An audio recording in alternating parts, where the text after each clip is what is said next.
what you see, like a battery. I'm staying charged on my feet, I'm like a factory. Dropping lines like an assembly. Hey, what's going on, guys, and welcome to ZukaTube. Today's episode, we're going to be reviewing Superman and Lois episode 9. This episode is titled Loyal Subjects, but like with some weird spelling on the end. And, man, they're delivering every episode. Basically, I'm going to go in, give you a little rundown on what happens in this episode after I give you this little 30-second promo. I got a few clips to show you. Then I want to go into some spoilers after my review. Let's get right into this little promo thing they do. They're only like 30-second promos, but still, they give you a general gist of some stuff. I'm your mom. Why is it so hard to keep you safe? It's part of being a super family. MVP, Jonathan. Weapons that hurt my dad. You haven't seen the things I have. I know, That right? war John Henry Irons was talking about, it's about to happen. About to happen, man. All right, so little promo. You see a couple little things. You see Jonathan in some conflict with General Lane. You see the hint of the kind of endgame situation for Superman where he turns into bad Superman. You hear about all these things, and this episode is just really cool, packed with a lot of great reveals. And okay, so let's basically get into it, right? It starts off, and you got Morgan Edge is lining up these test subjects for this X-Kryptonite stuff, right? And then you see Chrissy and Lois. They're doing research on Morgan Edge and trying to figure out this whole thing. And there's like expert level dot connecting going on in this episode. Next level. They're crushing it, right? And Morgan Edge, right, you find out he's kind of putting, I guess, the consciousness of Kryptonians that already existed or whatever, that maybe were downloaded into that kind of advanced computer AI that the Kryptonians had or whatever. I don't know. But it's basically getting put into these X-Kryptonite test subjects. And basically, there was always that question of like, well, how come that one guy in the beginning like explodes or whatever that was an X-Kryptonite test subject, and certain people aren't, and certain people are having side effects. And the key in this is that Morgan Edge came to Smallville for a reason, and it's because of the people that have spent so long affected by kryptonite and getting, I guess, somewhat of an immunity, you know, getting that protein count up for your, I guess, kryptonite immunity, or just, I guess, you being used to it in your system, although it doesn't affect any of the standard people for regular kryptonite, but I guess this X-Kryptonite obviously does.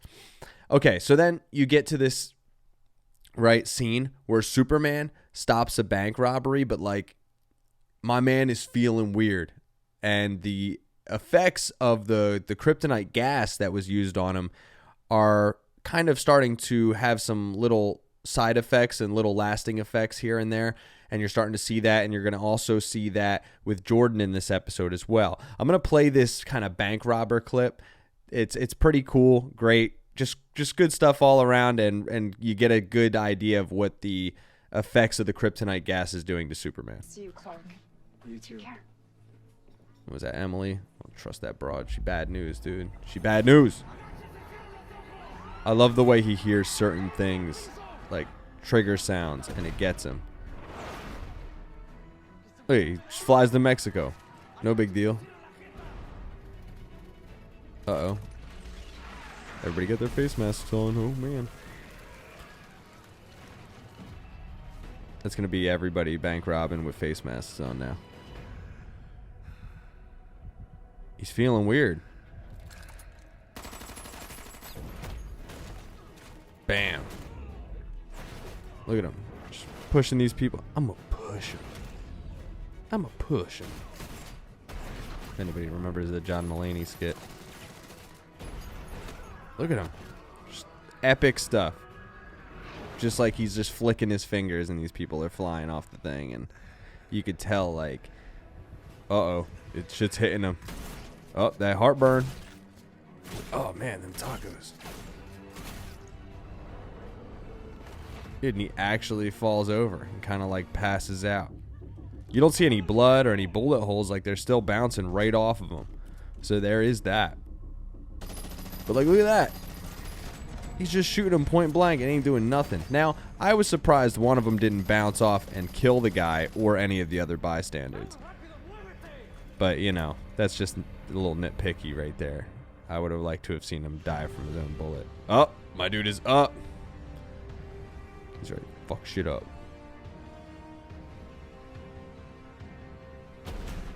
Bam. That would have totally threw him through the walls, turned him to putty. The whole nine, in my opinion. Oh, he speaks Spanish too. I'm sure he probably knows quite a few languages offhand. But yeah, awesome scene, but you get that little effect, but it has a different effect on Jordan, right? Jordan gets like a Kryptonian cold and can sneeze ice and shit like that. So they bring him to the Fortress of Solitude again, and they have to use this like heat ray cure on him. And like, zzz, you know, zap them all with the heat rays. I thought Superman was just going to do it. But, you know, they had like lasers up in there that did it. And that cures him or whatever. And you see like General Lane is obviously in conflict with his family now because he's responsible for a lot of these bioweapons, you know, and they don't know if they can trust him. And even you see that scene in the trailer, that little promo, where Jonathan kind of basically calls him out and asks him about it, basically calls him a coward. And he does slightly get to redeem himself a little bit in the episode, but you still, like, you have your reservations against General Lane because of a lot of the things he's doing and a lot of the ways he's acting. But, you know, after that, you see Lana and Lois are starting to notice in citizens acting weird, like their friend Emily does something real weird, and, you know, Kyle's acting a little weird. And you see that Kyle is corrupted by the ex-kryptonite, and my man starts getting activated. And like, check out this clip. This is Kyle kind of turning, right? Uh-oh. Look at Jonathan coming in clutch with the weapons he stole from my man Steele. Kyle's like, oh shit. Good with that thing.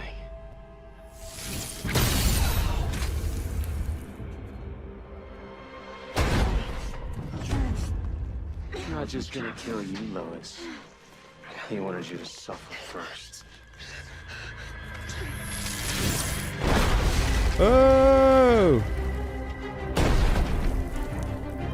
Clark comes in clutch last second. He was gonna just tear their shit up. Glowing eyes, the whole nines. Yeah, so that's pretty gnarly. You see that with a lot of people. And they do say that, like, there's a period of time that they're noticing, I guess, for the transition of these people. So, like, I'm guessing that's where we're kind of hinted at that they're gonna have potential time to save Kyle, maybe. Or then maybe bad things will happen to him. And then Lana's back on the market. Because I do enjoy her better than Lois. Although Lois does a fantastic job acting as Lois and all that. I don't know, man. There's something about her still that I'm not like totally set on. But, okay, so before I start spoiling even more things, because I feel like that was a slight spoiler. I might have did a little bit. But this episode, I'm going to give, again, man, a 9 out of 10. It's so good. But it's the big reveal I got to get to. And we got to get into the spoiler aspect so I can talk about this and I can kind of give you my general theory on who this person might be. And let's just get into it. Spoilers. So spoiled. About to spoil them. Oh, shit. Okay, so I got to show you the clip, right? Because you see Superman, he goes off to fight Morgan Edge, and dude's potentially Kryptonian, and he has a Kryptonian-style suit with the kind of backwards S on it, and it's all in black. He calls him his brother, and like, dude, at that point, you're like, well, who is he? Is he someone who's juiced up on the ex-kryptonite that got in, you know, I guess a situation where he was exposed to it earlier on or outside of Smallville somehow and got, you know, a bunch of Kryptonian knowledge somehow? Or is he actually Kryptonian? I'm obviously more inclined to believe he's actually Kryptonian here. I'm going to show you this little clip. It's not Smallville Edge needs to build his army. It's the people. Yep. They're onto it because of the exposure, man, to that kryptonite. It's your ELT. Edge. Uh-oh, look. He heard the beep. He's going after it. he used that shit to trick him, to get him over there. I'm glad you came. Everything you're doing is gonna stop. That's exactly what your friend Lois Lane keeps saying to me. You can't make that happen any more than she can. But like, look at the vibe of the outfit. It does give you that like kind of Zod vibe.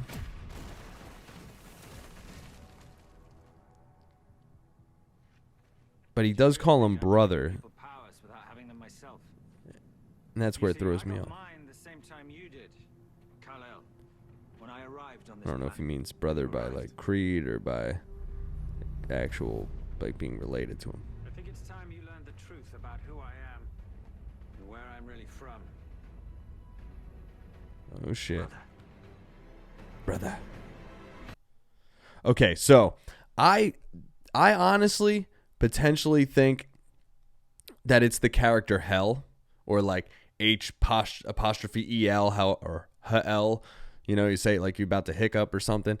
But this character right here in the comics, I don't know if you guys know anything about him, but basically he was like an illegal clone of Kryptonians, which was totally illegal in Krypton. And basically he was raised aside from the clones and didn't know kind of that he was a clone. He later realizes it in the comics, but basically Jor-El, when everything was happening with the impending destruction, he sent him off to basically protect a lot of knowledge and Kryptonian knowledge in general among the stars. That's where I think a lot of Morgan Edge's knowledge is coming from.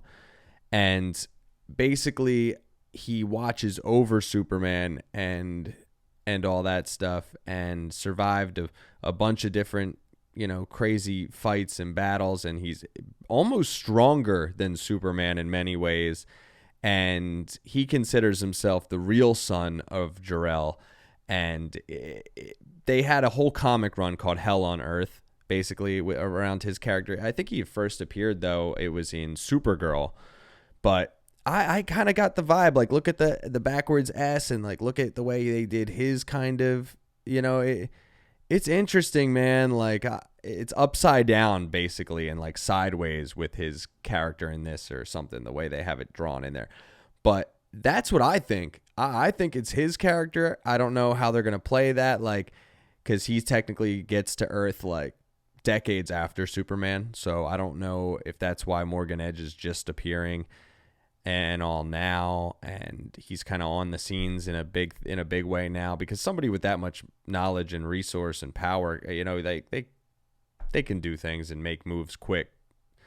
You know, they can do anything they want through the black market, through intimidation, through violence, anything. But I'd love to see where this is going to go. I want to see what's going to happen with Kyle.